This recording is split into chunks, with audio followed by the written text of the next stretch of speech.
Hi అండి, welcome to my channel smart city vlogs. ఈరోజు బొచ్చె చేపలతో fry చూపిస్తున్నాను. చూసారు కదా, ఇక్కడ కారం, ఫిష్ మసాలా, సాల్ట్, పసుపు, అలానే నిమ్మకాయ, ఆయిల్ ఇవన్నీ ప్లేట్లో ఈ విధంగా నేను చూపిస్తున్నట్టు కలిపేసుకోవాలండి. ఆల్రెడీ బొచ్చె చేప కర్రీ అనేది నా ప్రీవియస్ వీడియోస్లో పెట్టాను కదండి. ఇది వచ్చేసి ఫ్రై అన్నమాట. మసాలాలన్నీ ఈ విధంగా ఒక ప్లేట్లో నీట్గా కలిపేసుకుని నిమ్మకాయతో అలాగే కొంచెం ఆయిల్ కూడా వేసుకొని కలుపుకుంటే మసాలా అనేది ముక్కకి చాలా బాగా పడుతుందండి. ముక్కల మీద వేసి కలిపితే అదే మసాలా ముక్కకు పట్టదు. ఈ విధంగా కలిపినట్టయితే మీకు మంచిగా ముక్కలకి పడుతుంది. ఇప్పుడు వచ్చేసి ఈ విధంగా ఫిష్ పీసెస్ని ఇందులో వేసుకొని మొత్తం అంతా వీటి పట్టించేయాలి. మసాలా అంతా పట్టించేసిన తర్వాత ఒక గంట 2 గంటలు అలా వదిలేస్తే ముక్క చాలా బాగా పట్టి చాలా టేస్ట్ అనేది ఉంటుంది.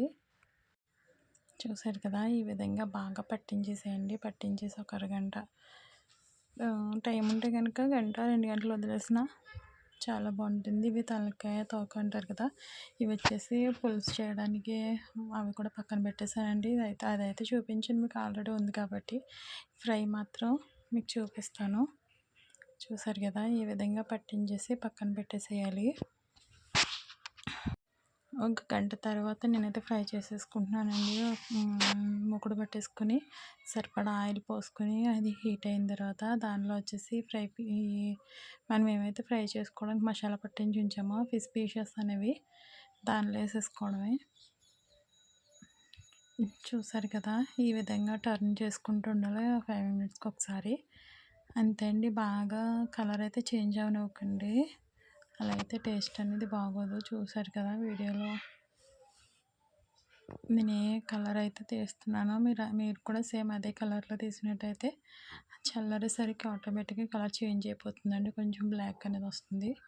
చూసారు కదా, ఈ వీడియో ఎంతమందికి నచ్చిందో నాకైతే లైక్ చేయండి. చూసారు కదా, చాలా సింపుల్గా ఈజీగా బొచ్చె చేప ఫ్రై అండి. ఇదైతే పులుసు పెట్టేసాము. నేనైతే తినేస్తున్నాను. ఏమనుకోకుండా, మీకు నోరు ఊరుతుందేమో మీకు చూపించాలన్న ఉద్దేశంతోనే. మళ్ళీ నేను వండుకొని తింటున్నానా లేదా అన్న డౌట్ ఉంటుంది కదా, ఆ డౌట్ మీకు ఎవరికి లేకుండా అనమాట. సరేనా ఫ్రెండ్స్, ఈ వీడియో మీకు నచ్చినట్లయితే ప్లీజ్ డెఫినెట్లీ లైక్ చేయండి, షేర్ చేయండి, కామెంట్ చేయండి.